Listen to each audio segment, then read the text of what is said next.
Bom, para poder continuar, o autor vai propor que é preciso percorrer a vida por diferentes lugares, né? Essa vida de reconhecimento das pegadas de Deus, onde Deus escreve, né? E dirá, teremos que reconhecer os lugares parabólicos. Quais são esses lugares parabólicos em nossa vida? O exemplo pode nos ajudar. Os miseráveis, quais são esses lugares parabólicos? Tem vários. Quais são esses lugares parabólicos? Onde nossa teografia pode ser escrever. Na verdade, diz o autor, para sermos francos, esses lugares não existem. Eles são o que poderíamos denominar não lugares. São não lugares, né? Isso ajuda muito. Esses lugares, na verdade, não são lugares. São não lugares. Ou seja, espaços a serem inventados que não estimulam nenhuma imobilidade, mas é a linguagem propriamente espiritual. E com mais razão ainda, no caso das parábolas, né? Ou aquelas parábolas que vemos nos Miseráveis, não fornece para nós nenhum itinerário fechado, circunscrito. Não obriga a passar por aqui ou por ali. Não tem itinerários fechados, mas se abre para nós. A gente precisa escolher. Não tem receitas. Não tem receitas. O caminho para mim não é o caminho para ela, nem para ele. O caminho para mim é o caminho para mim. Então, aí aparece toda... Lembram que as parábolas, a maioria delas tem a ver com o reino de Deus, né? Nos evangelhos. O que é o reino de Deus, então? Tem uma comparação. O reino, isto é, aquilo que no homem o chama para mais humanidade. Esse é o reino. Aquilo que chama o homem para crescer em humanidade. Os fariseus perguntaram a Jesus: quando virá o reino de Deus? Ele respondeu: o reino de Deus não virá com aparato, nem se dirá, ei-lo aqui, ei-lo acolá, porque eis que o reino de Deus está no meio de vós. Lucas 17, 20 e 21. Eis que o reino de Deus está no meio de vós. E ainda poderia se traduzir, eu acrescento, ele está dentro de vós, né? É uma possibilidade. Está no meio de vós, mas também está dentro de vós. Justamente como o reino parece ser que não está fechado, não está circunscrito. Esse reino não está circunscrito. Então, por isso que é importante falar em parábolas. Por isso que é importante essas imagens. Porque nos situa exatamente na vida. É isso, nos coloca na vida. Esse é o lugar, esse é o terreno. O terreno é a vida, simplesmente. E essa vida que está nesse incessante movimento, nessa fragilidade contínua, que não acaba, né? Então, será precisamente estar perto dessas palavras da vida. E não se trata apenas de compor novas parábolas, mas de nos situarmos naqueles não lugares parabólicos.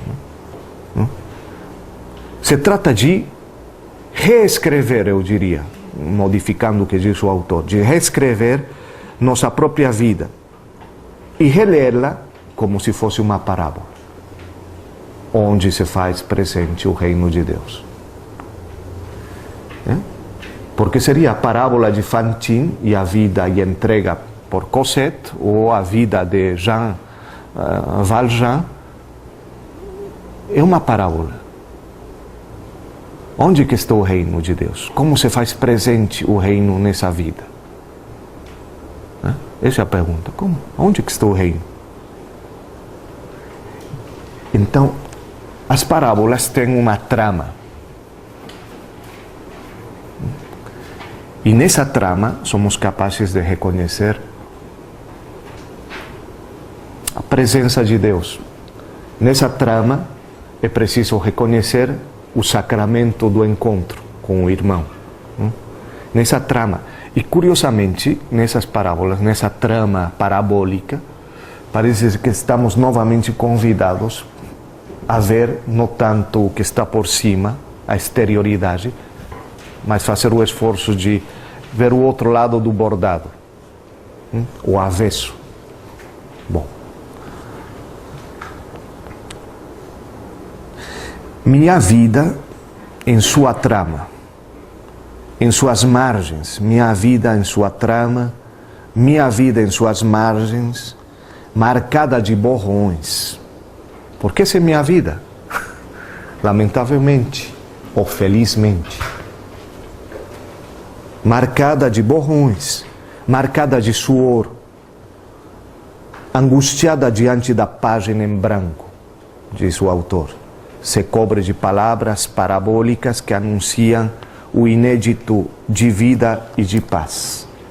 Que anunciam o inédito de vida e de paz.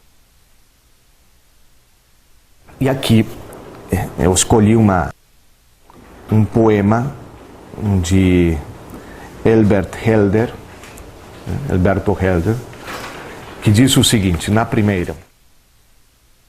Tinha paixão? Ele começa e diz: li algures que os gregos antigos, quando alguém morria, perguntavam apenas: tinha paixão? Quando alguém morre, também quero saber da qualidade da sua paixão. Se tinha paixão pelas coisas gerais, água, música, pelo talento de algumas palavras, para se moverem no caos, pelo corpo salvo dos seus precipícios, com destino à glória, paixão pela paixão, tinha? E então indago de mim se eu próprio tenho paixão, se posso morrer gregamente. Que paixão? Se trata disso. Nessa descoberta, nessa escritura de nossa vida, nessa descoberta desses não lugares parabólicos, a pergunta fundamental é essa, né? Qual é nossa paixão? Se nos entregamos, se tem doação,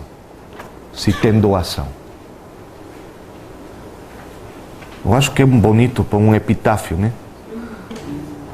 Morreu com paixão, ou apaixonadamente.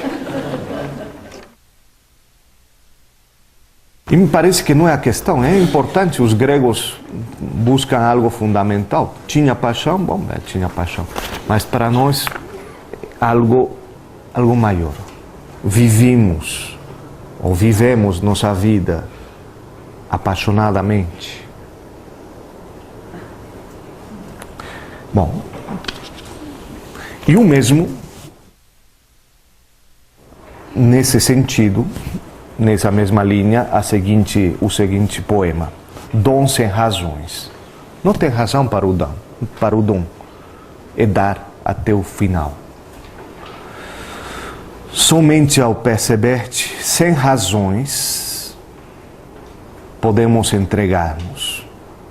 Sem razões. Somente ao encontrar-te, no fundo do nada, podemos dar-nos em troca de nada. Somente ao unificar-nos em teu silêncio, podemos entregar-nos em silêncio. Somente ao repousar em teu mistério, podemos ir morrendo no mistério. Então, o dom aparece diante de Deus. Diante dele que aparece essa doação total. Quando nossa vida parece ser que finalmente se descobre como vida oferecida por Deus. E aí a gente parece que poderia dar esse salto e tentar acompanhar nossa vida num desejo total de doação. Mas veja, algo que me marcou, eu concluo com esse pequeno poema do Mário Quintana, né? Nossa fragilidade, a fragilidade da existência, esse lugar que é nossa vida, parece que nos limita muito, né? Pareceria, mas de fato o segredo está em assumir aquelas palavras da Etty Hillesum citadas por Jean Vanier no início, lembra? Acolher a morte, integrá-la na vida, né? Integrar a morte na vida. O que significa isso?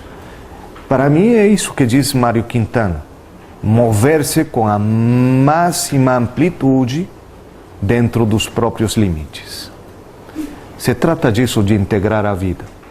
Mover-se com a máxima amplitude dentro de nossa vida, que é pequena, que é frágil, que é limitada, que é ferida. Se conseguíssemos fazer isso, me parece que passamos a essa realidade fundamental, né? E nos salva da ameaça que nos acompanha constantemente, que está na última página. Palavras do Eclesiastes. Eclesiastes, filho de Davi, rei de Jerusalém, vaidade das vaidades. Vaidade das vaidades. Tudo é vaidade. Bom, se somos capazes de perceber aquilo, eu acho que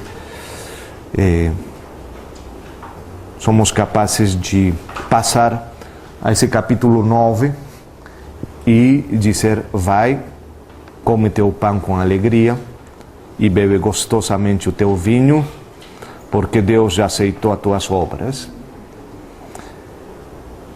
Que tuas vestes sejam brancas em todo o tempo e que nunca falte óleo perfumado sobre a tua cabeça.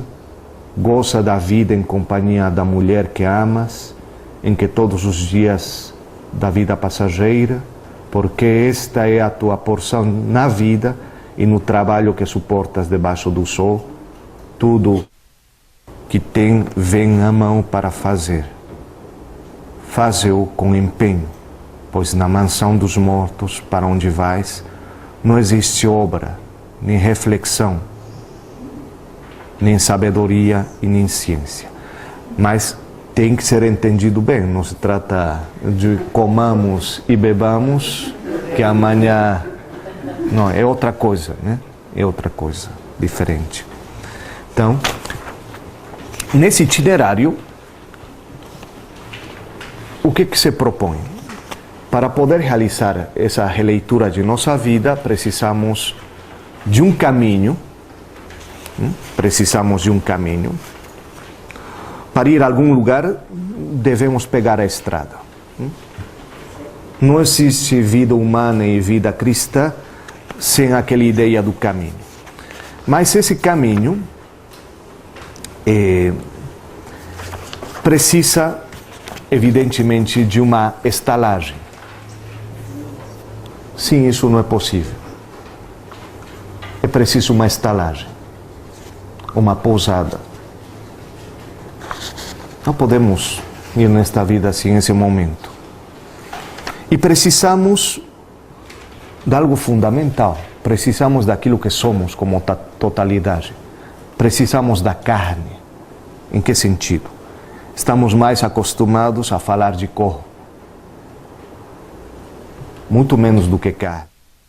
Mas o corpo é muito ambíguo, porque a palavra corpo está sempre marcada pelo dualismo, dualismo antagônico entre alma, corpo, espiritual, material. Então, a carne é um termo que talvez nos ajuda a integrar mais nossa vida. É nossa carne o lugar fundamental. Bom, mas além dessa carne que somos nós, precisamos de outra coisa. precisamos do coração. Porque o coração é nosso centro vital. E também o coração é o centro de nossa caminhada.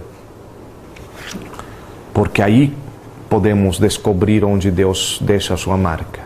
Porque é no coração que a gente percebe a palavra de Deus. E as parábolas, esses não lugares, somente podem ser compreendidos no coração. E ainda precisamos de mais alguma coisa. Da audição. E vossos ouvidos, por que ouvem? É provavelmente uma das dificuldades mais sérias de nosso tempo contemporâneo. Parece ser que não temos ouvidos, né?